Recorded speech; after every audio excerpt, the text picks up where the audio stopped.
So ayan, good morning mga kabakyard. At ayan natin ang uumpisan itong linisan ng ating backyard na ating planong pagtaniman ng ating mga gulayin. So bali pangatlong araw na to kasi yung unang araw ay ayan na tinabasa na at ayan nga ang mga damo na kinuha ko dyan, dila ko lang dyan sa gilid. At nakikita nyo naman mga kabakyard nasa gilid lahat yung mga damo na galing dyan. So sa ngayon ang ating gagawin lilinisin muna natin totally yung lupa kasi marami pa siyang mga ugat-ugat ng malalaking baging. Ayan dahil sa sobrang sukal nito, sa sobrang dami ng damo, ayan pinugaran na ng manok. So linisin muna natin ito mga kabakyard. Ayan kitang-kita nyo naman yung mga tinanggal kong basura. Andyan nga lang sa gilid. Diyan ko lang siya dinala. Napakasukal mga kabakyard. Kaya linisin natin ito mga kabakyard. So ito na nga at nililinis natin itong area na atin ang natabasan. Tatanggalin natin yung mga pwedeng pag-umpisahan ng damo, kagaya ng mga bagin nga na malalaki na yung puno, kailangan natin siyang hukayin. So samahan niyo ako mga kabakyard at lilinisin natin ito. Actually wala pa itong plano kung ano yung pwede nating maitanim dito. Basta ang plano ko dito, tatanim pa natin ng mga gulay, kahit anong gulay na pwede nating maitanim. Actually meron na akong nakapunla na sili, yung bell pepper.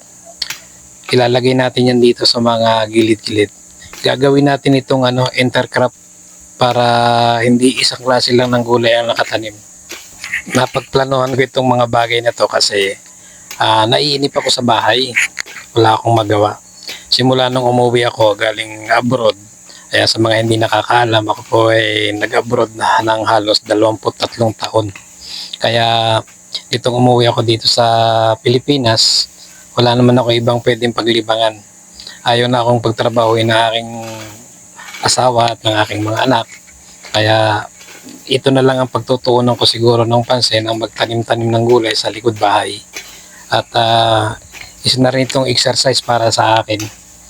Gagawin ko lang ito ng umaga at hapon kasi siyempre pag tanghali mainit. Kaya yun nga, ang ginagawa ko dito, simula nung inumpisahan ko ito, tuwing umaga lang at tuwing hapon ko tinatrabaho. Kasi siyempre tayo bilang isang matagal na naging OFW, hindi na natin masyadong kabisado or hindi na tayo masyadong bihasa sa pagtatrabaho sa lupa. Kaya ginagawa ko dahan-dahan lang, parang exercise nga lang, libangan. At the same time, libangan na pwede nating pakinabangan.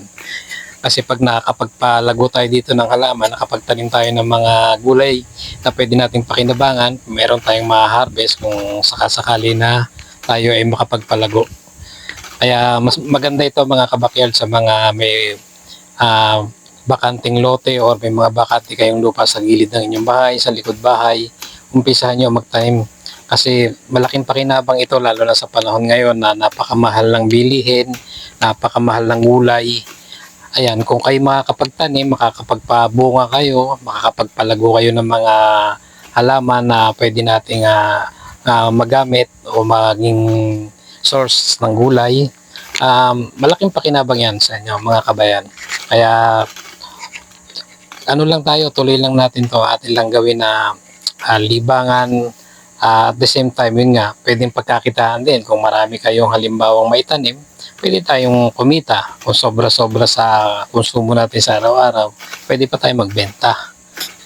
Ayan mga kabakyard, hanggang dito lang muna ating video. At abangan nyo yung aking susunod na upload, kung ano yung aking sunod na gagawin sa ating plano na ito pagtatanim. Papakita ko sa inyo mga kabakyard.